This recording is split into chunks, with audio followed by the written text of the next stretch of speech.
We dismiss history at our peril. Liberty Nation Radio with Mark Angelides. And we're back on Liberty Nation Radio, heard coast to coast on the Radio America Network. I remain your host, Mark Angelides, and we continue to be joined by former host of this here show and Liberty Nation senior political analyst, Mr. Tim Donner. Thanks for coming back, Tim. Now, earlier in the show, we were talking about how Donald Trump essentially remade the Republican Party, and we finished up talking about how the Democratic Party is now essentially leaderless. And in the break, I made a wee joke, and I'll repeat that for our audience because they might get a kick out of it. Hakeem Jeffries, the minority House leader, is an historic figure because he has actually lost more votes than any other person in history to become the House Speaker, making him the House's biggest loser. But moving on from that, Tim, what do you think is going to be the question that the Democratic Party and the DNC, in fact, ask themselves about how to reshape, rebuild, or come back? Because they've been that whole ethos that they went into the election with, that whole raison d'etre of progressive policies, which, as you have pointed out many times on this show and in the pages of libertynation.com, Joe Biden governed as though he had a mandate for systemic progressive change, and it appears that the voters have rejected that. So what question do they ask themselves, and where do they go from here? Well, the first thing they should do is to look at history. And it's very instructive. Go back to 1972, when Richard Nixon scored a 49-state landslide over George McGovern, who to that point was the furthest left presidential candidate in history until Kamala Harris came along. So what the party did was very smart. They headed to the center. And in 1976, post-Watergate, Jimmy Carter came along and promised to be truthful, to never lie to you, as he said. And by the way, let's take a bow to Jimmy Carter. He is over 100 years old and still hanging on. But be that as it may, they simply headed to the center. And they nominated someone who could speak to the broad center, the broad middle of the American electorate, which is always where the votes are easiest to tally.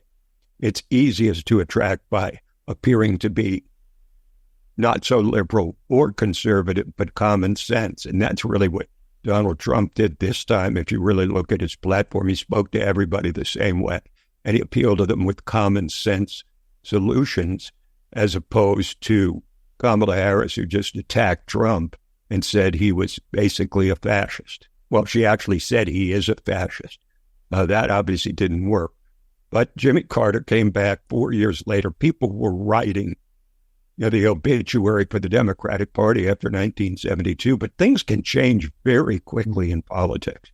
And along comes Jimmy Carter, and he wins the White House for the Democrats in 1976. And another example was 1988, after Michael Dukakis was a disastrous candidate riding around in an oversized helmet in a tank.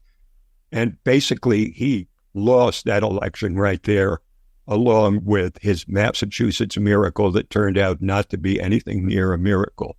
And that was really a terrible loss for the Democrats, because Dukakis was facing a candidate in George H.W. Bush, who was not exactly wildly popular by himself, but really won as Ronald Reagan's third term, essentially.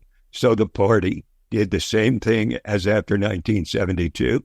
They turned to the center, and a guy named Bill Clinton came along and beat George H.W. Bush in 1992, and then won a second term in 1996. So really, the precedent is there for what the Democratic Party needs to do, which is to head to the middle.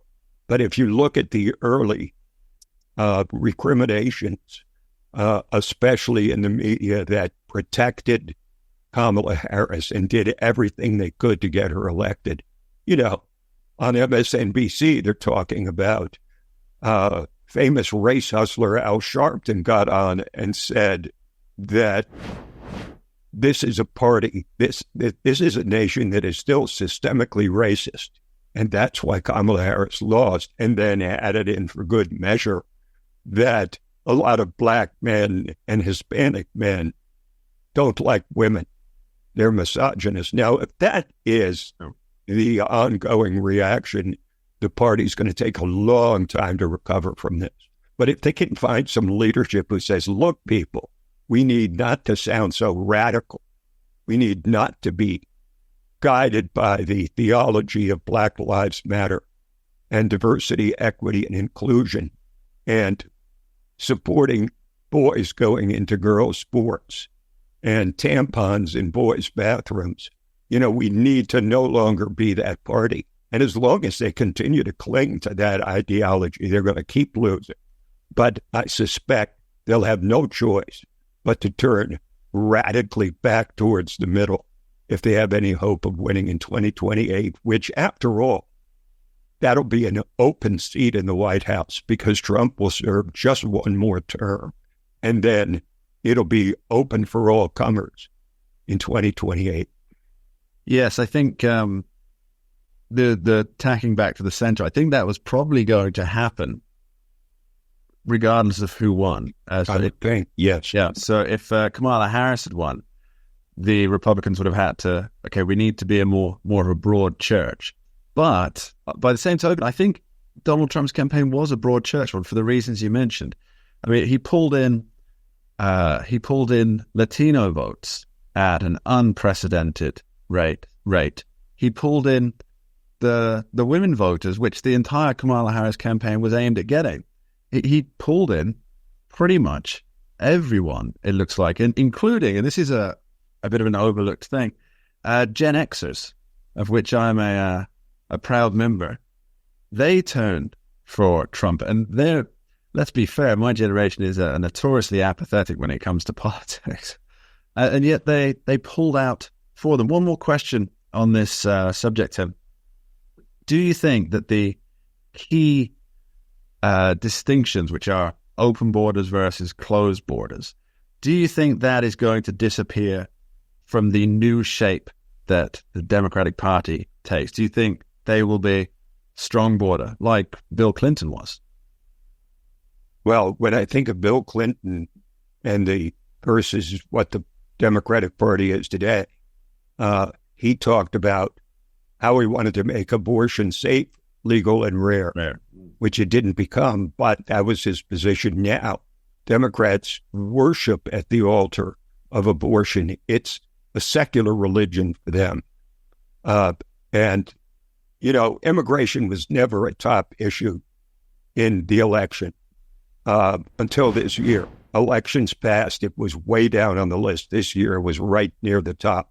So yes, that's the first thing they have to do, is to support efforts to secure the border and rid themselves of this cultural rot that has overtaken the party over the last, really, 4 years.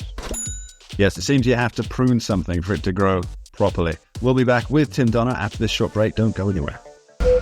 We dismiss history at our peril. Liberty Nation Radio with Mark Angelides.